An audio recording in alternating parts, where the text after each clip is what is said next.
fino de pinche super... o sea, quiere hacerse notar, quiere dejar una pinche huella en el mundo y su forma de dejar una huella es matando a Batman. Hasta planea ahí. La ilustración es bellísima, el guión es bastante interesante, es un one shot de unas 6-7 páginas, pero buenísimo. Y les comentaba, al final de esta edición vienen algunas páginas, algunos bocetos originales del trabajo que hizo Bolan para Alan Moore en aquel entonces. Y algunos, un diseño previo de algunos elementos y una pequeña foto de él mismo tomando una cámara para la portada.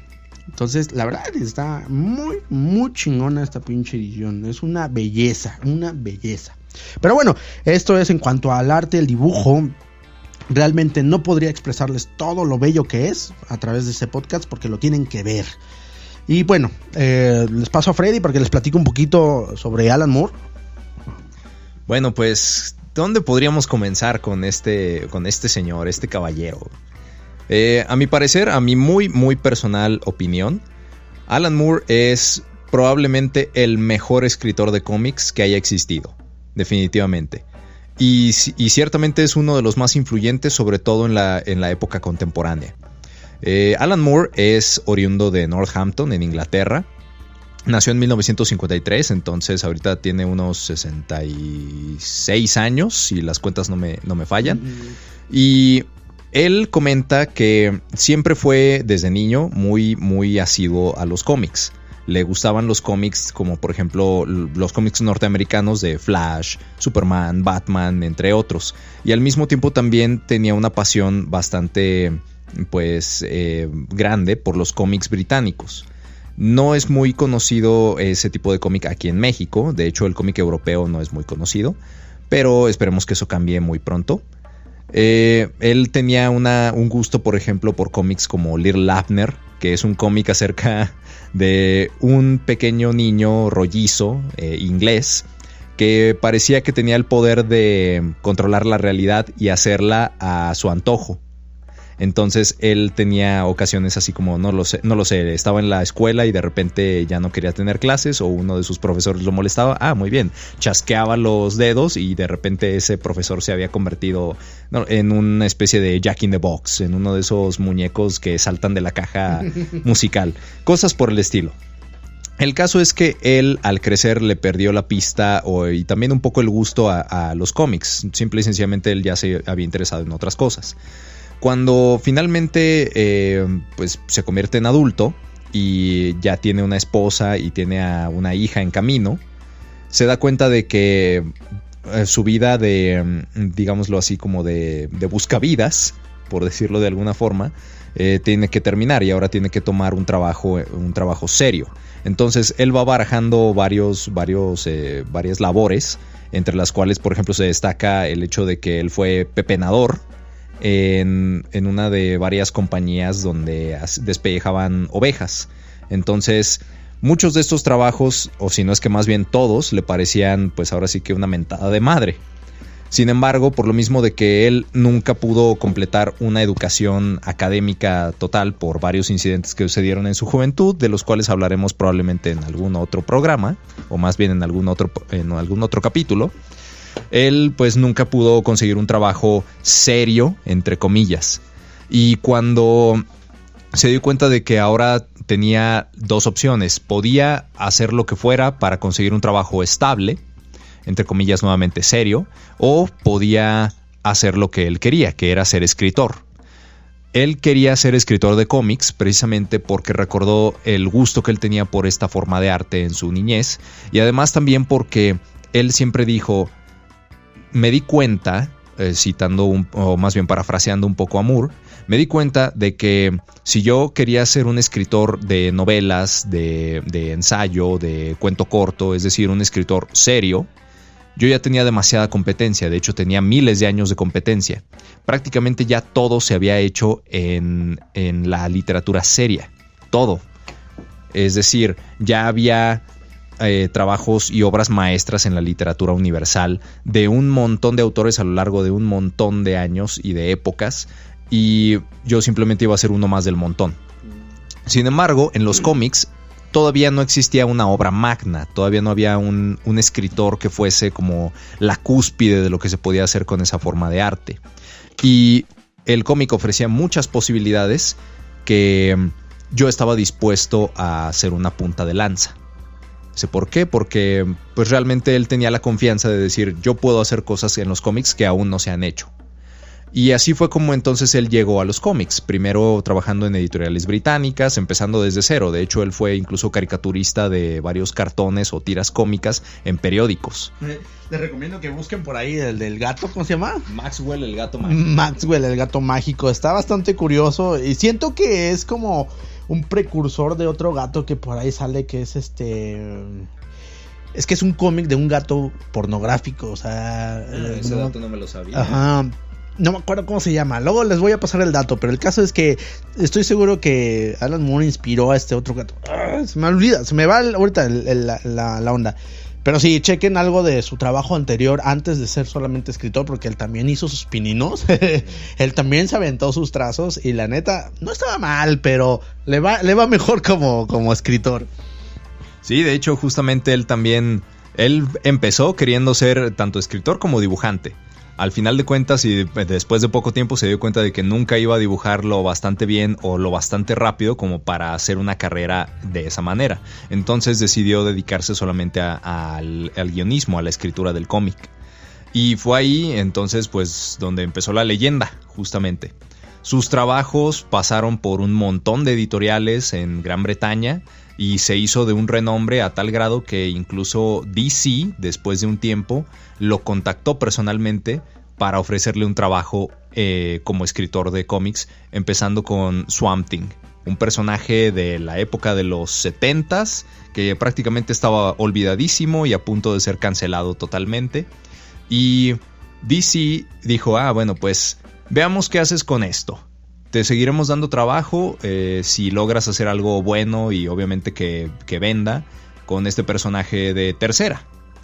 Y wow, la saga de Swamp Thing que escribió Alan Moore fue ahora sí que un éxito total, tanto en crítica como en ventas. De hecho, incluso llegó a superar a Superman en algunos momentos, a las ventas del cómic de Superman. Sí, ya hablaremos de Swamp Thing más adelante. Sí. La verdad es que también es una chingonería ese pinche cómic. Así que aguanten, veada, y Freddy, no es spoiler. Vamos a sí, no, vamos. Para nada. Ahora, en fin, el caso es que The Killing Joke o La Broma Mortal fue prácticamente el último cómic que Alan Moore escribió para DC en los 80s. Pasaron varias cosas con la relación entre Moore y los ejecutivos de DC, que ya después hablaremos.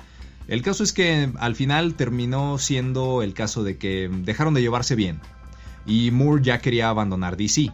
Sin embargo, Brian Bolland se le había acercado un poco antes con la propuesta de hacer un cómic de Batman, que presentara un posible origen del Joker.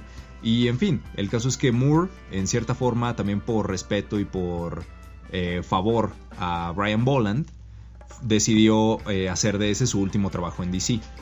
Fritz the Cat se llama el cómic que les digo que me recordó mucho porque Fritz the Cat es una especie de parodia de ciertas situaciones así sexosas, pervertidas y demás, pero el dibujo de Fritz the Cat se parece un chingo a los primeros dibujos de los cómics de Alan Moore. Tiene una película muy buena, una película animada muy buena que también la recomiendo. Sí, bueno, el caso es que no quería dejarles pasar ese dato porque siento que cuando vi los primeros pininos de Alan Moore dije, no manches, esto me suena familiar. Sigamos con La Broma Mortal. Está muy curioso el caso del origen de este cómic, porque pues bueno, tiene sus pormenores. Sí.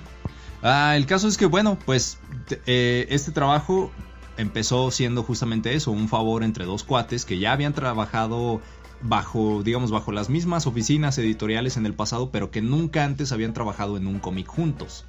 Sí se había dado el caso de las oportunidades, pero nunca se concretó nada. Entonces, finalmente, pues decidieron hacerlo y yo creo que realmente el resultado habla por sí mismo. Es una obra súper influyente, clásico. De hecho, está en mi top 3 de mejores historias de Batman. Sí, definitivamente. Es muy, muy bueno. Bien, pues andamos bien de tiempo, en fin. El caso es que, pues bueno, Alan Moore y Bolland se juntan para hacer este trabajo, pues a petición, como dice Freddy, de Bolland, Alan Moore pues no estaba como muy contento en esto de realmente, pues, más bien era como que pues ya qué chingados, es favor de cuates. La última y nos vamos. Ajá, la última y nos vamos. En un principio querían hacer un crossover de Batman y el Juez Dredd, pero no les, como que al editor no le pareció muy bien la idea y dijo, no, pues aviéntese otra cosa. Y entonces como que pensando en qué van a hacer, pues sí ya habían planeado, o habían cada uno, bueno, en este caso Bolan tenía la idea de hacer una especie de origen de algo, de un personaje, pero fue Alan Moore el que realmente tenía la idea del origen, de escribir un origen de uno de ellos, ¿no? Un posible origen, de hecho, justamente.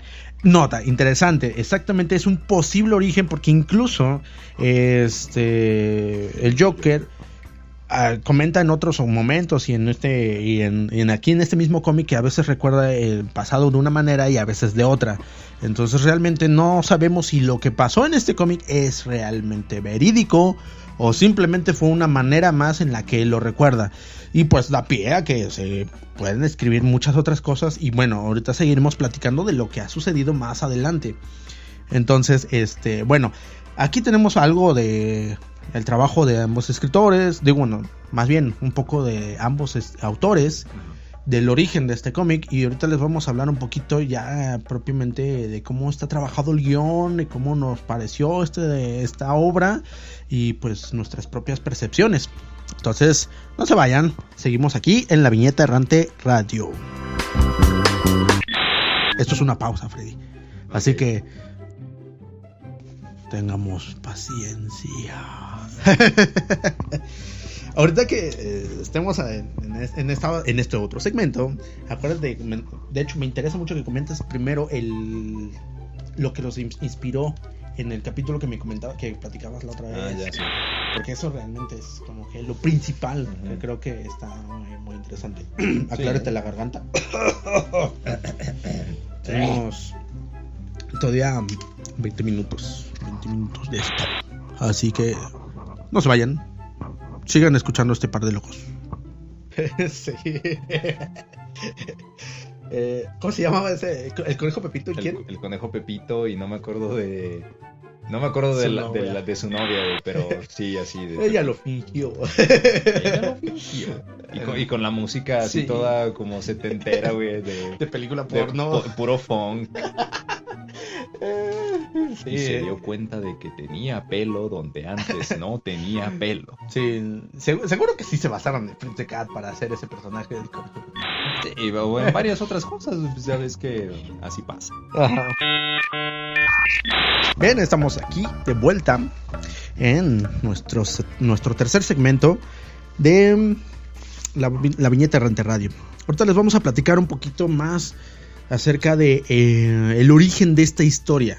Ya les comentábamos del autor, del dibujante, del coloreado, que tuvo sus dos etapas, una etapa de los 80, una etapa del 2000 y pico, creo 2017, ¿no? 2008. Sí, no está nueva, recoloreado. Son dos etapas interesantes. Pero Freddy tiene un dato bien interesante que me pareció muy bueno y que tienen que saber sobre el origen o la inspiración de la broma mortal. Sí, en cuanto a la creación del guión como tal, bueno, de toda la historia, realmente no fue que se lo hayan sacado todo de la manga, ¿sabes?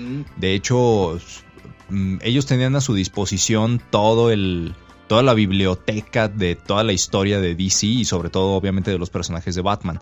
Entonces hay un dato curioso que de hecho está muy muy interesante. Alan Moore se basó para representar los episodios de flashback del Joker, es decir, de su posible origen como Red Hood, la capucha roja o también el casco rojo, en una historia de 1951 escrita por Bill Finger, uno de los co-creadores de Batman. La historia pues realmente es de un solo número. En aquel tiempo cada número era autoconclusivo, tenemos que recordar. Y la historia en cuestión se llama The Man Behind the Red Hood, el hombre detrás de la capucha roja o del casco rojo, como quiera que ustedes lo quieran tomar. El caso es que la historia trata acerca de Batman y Robin yendo a una universidad de criminología donde les aplican un examen a los alumnos Hay que recordar que pues, sí, la premisa se oye ridícula, pero pues porque en aquel entonces los cómics eran bastante ridículos, señores. Sí, eran cómics semanales, historias cortas, un villano rápido, el villano de la semana y vámonos a lo que vámonos. Sí, era muy burda la idea. Eran burdos, pero estaban